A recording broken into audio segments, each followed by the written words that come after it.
une jeune fille refusait de croire que le vieil homme qu'elle avait trouvé inconscient dans la neige était un vieil ivrogne sans abri. Les fils qui nous retiennent à notre place dans le monde sont fragiles et facilement brisés. Un seul petit coup et nous partons en vrille, nous tombons, et nous devenons des étrangers, même pour nous-mêmes. Si est ce qui est arrivé à Jérémy Ross, 78 ans. Jérémy Ross avait atteint un moment de sa vie où il dormait peu.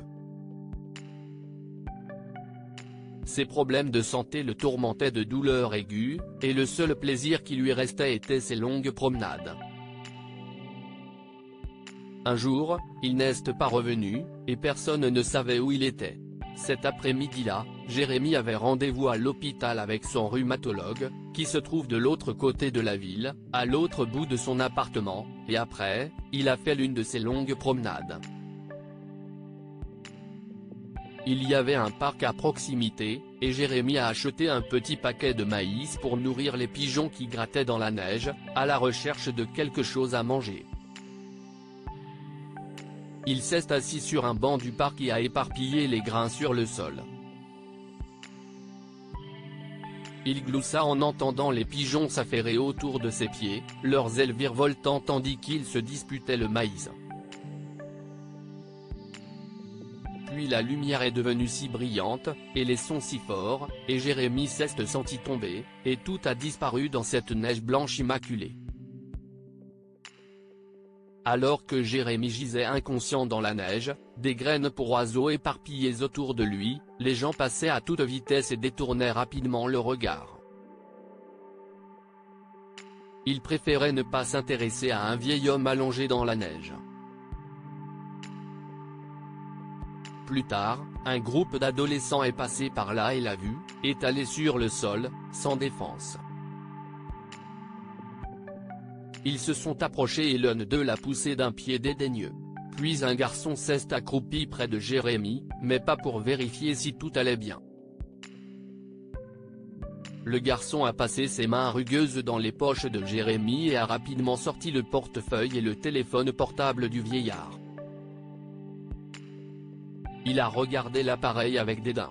Il s'est écrié, « Ce déchet devrait être dans un musée », puis il l'a jeté par terre et l'a écrasé avec son pied.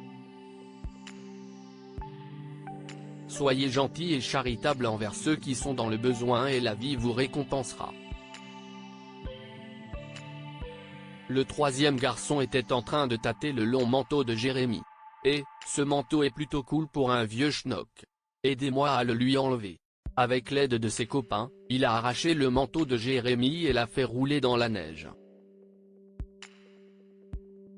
Pour faire bonne mesure, ils lui ont aussi pris ses chaussures. Heureusement, peu après, une fille appelée Lucie Panteau est arrivée en promenant son chien, mais une épaisse couche de neige avait déjà recouvert Jérémy. Si le carlin de Lucie ne l'avait pas alerté, elle serait passée à côté de lui. Lucie a appelé le 911, et Jérémy a été emmené à l'hôpital local. Outre les débuts de l'hypothermie, les médecins ont rapidement compris que Jérémy avait fait une attaque.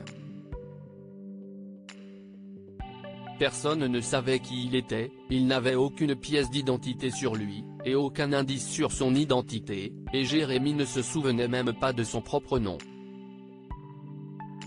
« Regardez », a dit l'un des médecins à Lucie. Il est probablement sans abri. Tout ce qu'on a trouvé sur lui, si est une carte de métro, pas un centime, ni une clé de maison. Rien. Lucie a demandé au docteur la carte de métro. Elle avait vu le visage blanc de Jérémy, essuyer la neige sur ses joues. Il était peut-être sans portefeuille et sans manteau, mais il avait été rasé de près et ses cheveux soigneusement coupés. Lucie a apporté la carte à l'administration du métro, a expliqué l'histoire de Jérémy et a demandé s'il pouvait dire où son dernier voyage avait commencé. Avec la permission du médecin, Lucie a pris une photo de Jérémy et est partie à la recherche de son identité. Lucie savait que son domicile devait se trouver à proximité du métro, elle a donc commencé par là. À seulement 100 mètres de là se trouvait une petite épicerie, elle s'y est rendue et a montré à l'homme la photo de Jérémy. L'homme a regardé la photo et s'est exclamé, « Si esti Jérémy. Jérémy Ross, il a été notre client pendant plus de 40 ans. Qu'est-ce ce qui lui est arrivé? Je l'ai trouvé dans le parc, à l'autre bout de la ville, sans carte d'identité, sans manteau et sans chaussures. Ils ont dit qu'il était sans abri mais je ne l'ai pas cru, a dit Lucie. Il n'est pas sans abri, s'est écrié l'épicier. Il a son propre appartement et un bel appartement en plus. Je viens avec vous pour l'identifier. Au début, Jérémy était très confus et savait à peine qui il était et où il était, mais au fil du temps, il s'est lentement remis. Tous ses amis du quartier sont venus lui rendre visite, mais sa visite la plus fréquente était celle de Lucie. Après la sortie de Jérémy de l'hôpital, Lucie a continué à lui rendre visite. Pendant de nombreuses années, ils ont été les meilleurs amis du monde, jusqu'au jour où Jérémy est malheureusement décédé à l'âge avancé de 87 ans. À la surprise de Lucie, il lui a légué tout son argent et son appartement, un héritage étonnant de la part de l'homme que tout le monde croyait sans abri. Que pouvons-nous apprendre de cette histoire? Soyez gentils et charitables envers ceux qui sont dans le besoin et la vie vous récompensera. Lucie s'est arrêtée pour aider l'homme déchu que tout le monde pensait être un sans-abri et a fini par se faire un ami pour la vie. Ne jugez pas les gens sur leur apparence, vous ne savez pas ce qu'ils ont traversé. Tout le monde pensait que Jérémy était sans abri parce qu'il avait été volé par les méchants garçons. Partagez cette histoire avec vos amis. Elle pourrait égayer leur journée et les inspirer. Abonnez-vous à Mon Mama sur Google News.